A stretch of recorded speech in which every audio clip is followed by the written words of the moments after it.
You're watching World TV. Kindly subscribe to our YouTube channel for more videos. Click on the subscribe button and the bell beside it. These will notify you once we drop a new video. Thank you.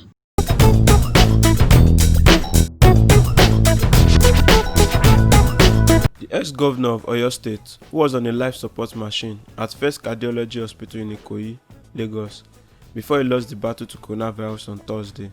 He was buried 3 days, which is even against the Islamic rite based on some controversies trailing his burial in Ibadan, which also caused the cancellation by the Oyo State government to bury him at his Agodi's country home.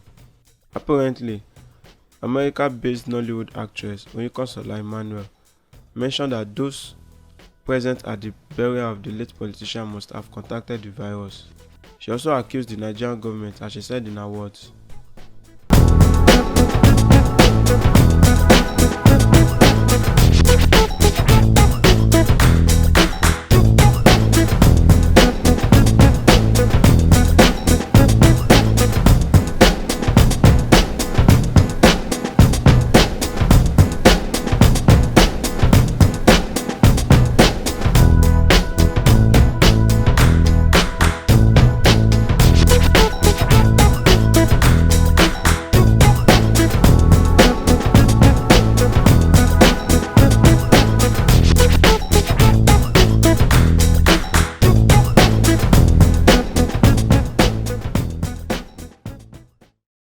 Thanks for watching this video. Don't forget to click the subscribe button, kindly comment and share. Thank you, Boya TV.